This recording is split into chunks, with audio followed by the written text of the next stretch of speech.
भारत के एक छोटे से सर्जिकल स्ट्राइक से पाकिस्तान में हाहाकार मच गया है। जरा सोचिए 1971 की जंग में क्या हुआ होगा जब पाकिस्तान को जमीन से लेकर आसमान तक हर तरफ भारतीय सेना ने धूल चटा दी थी। 1971 की जंग से जाबाजों की जुबानी हम आपको दिखाते हैं उस जंग के बेहद खास लम्हे। देखिए जंग की धमकी देने वाला पाकिस्तान कैसे 1971 में भारत के सामने घुटने टेकने पर मजबूर हो गया। पाकिस्तान के खिलाफ सबसे बड़ी जंग का पूरा सच।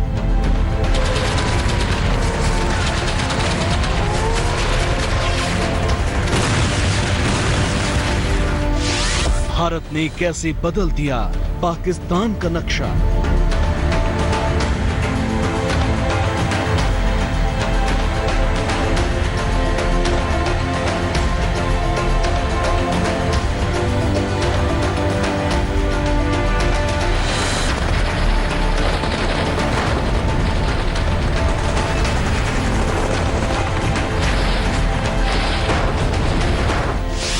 उन्नीस 1971 की जंग में भारत कैसे बना विजेता।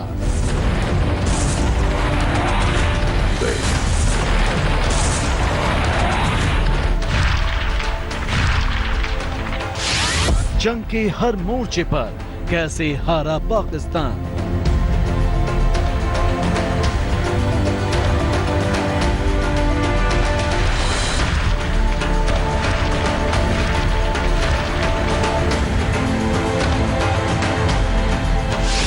उन्नीस 1971 की जंग की कहानी चश्मदीदों की जुबानी।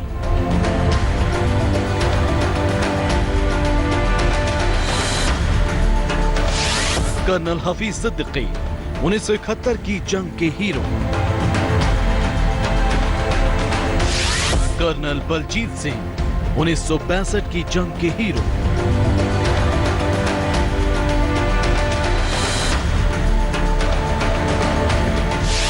कैप्टन उत्तम कुमार रेड्डी पूर्व फाइटर पायलट इंडियन एयरफोर्स।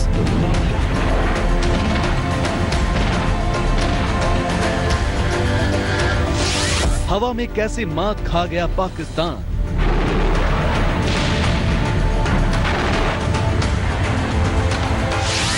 जमीन पर कैसे भागते नजर आए पाक सैनिक।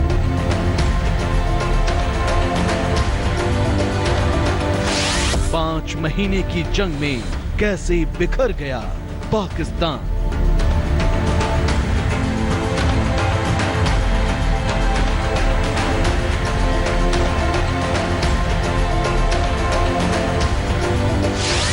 नब्बे हजार से ज्यादा पाक सैनिकों ने कैसे टेके घुटने।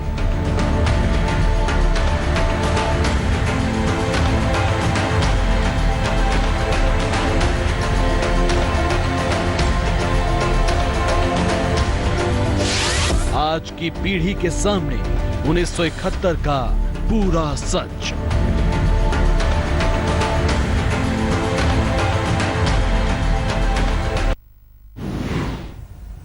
कर्नल हफीज सिद्दीकी और कर्नल एसबी लाल ये दो ऐसे जाबाज हैं जिन्होंने 1971 की जंग लड़ी थी और दोनों ने पाकिस्तान की सेना के पसीने छुड़ा दिए थे। सर्जिकल स्ट्राइक के बाद जंग के जो हालात नजर आ रहे हैं उसे लेकर पाकिस्तान को 1971 की जंग के आईने में अपना चेहरा देख लेना चाहिए।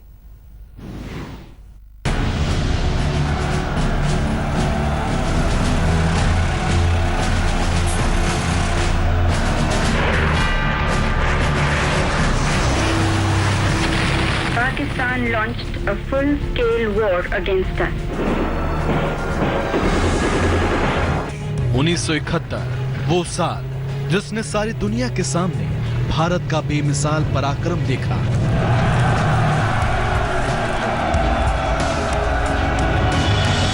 जंग की धमकियां देने वाले पाकिस्तान को घुटनों के बल रेंगते देखा। इस जंग ने सारी दुनिया समेत पाकिस्तान को दिखा दिया कि अगर भारत के जाबाजों के सब्र का पैमाना टूट गया तो पाकिस्तान बिखर जाएगा और यही हुआ भी।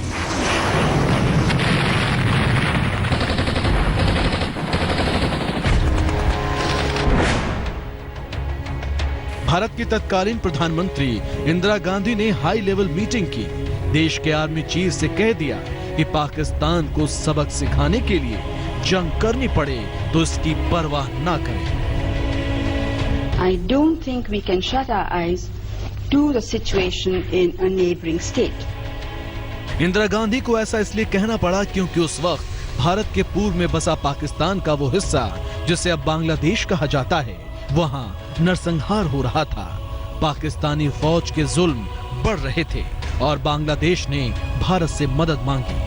भारत ने बांग्लादेश की मदद की तैयारी की और यहीं से पड़ी 1971 की जंग की बुनियाद। 2 सेक्टर में लड़ना पड़ा।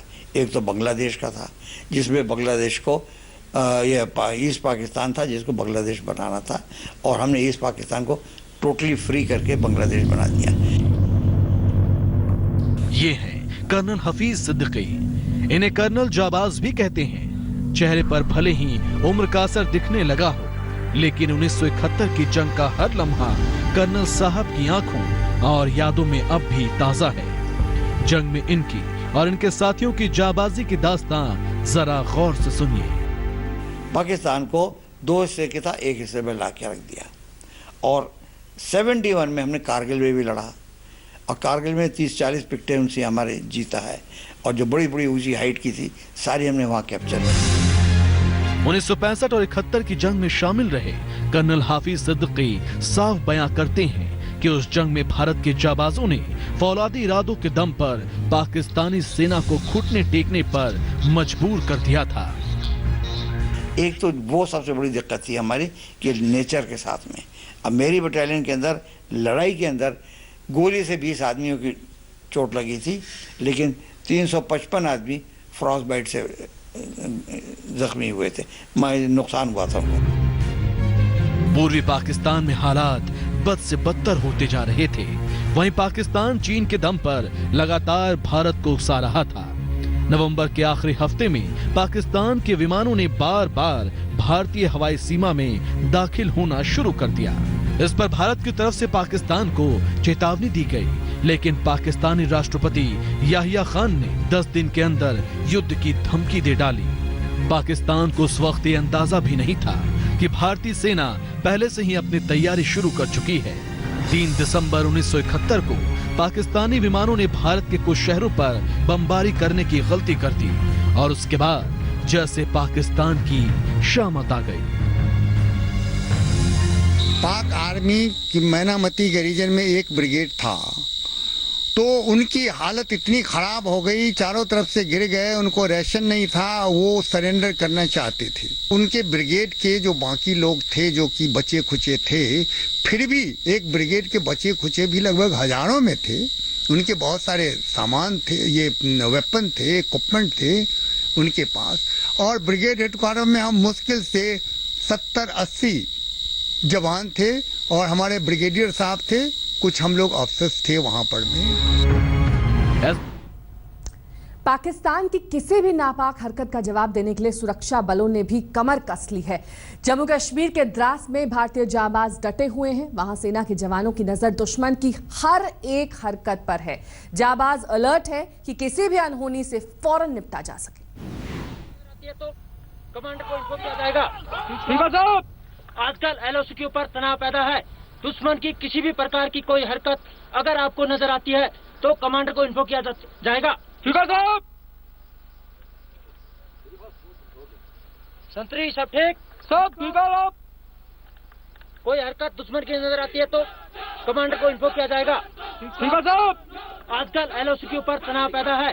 दुश्मन की किसी भी प्रकार की कोई द्रास में जवानों की तैयारियों पर और ज्यादा जानकारी दे रहे हैं आज तक संवाददाता अशरफ वानी।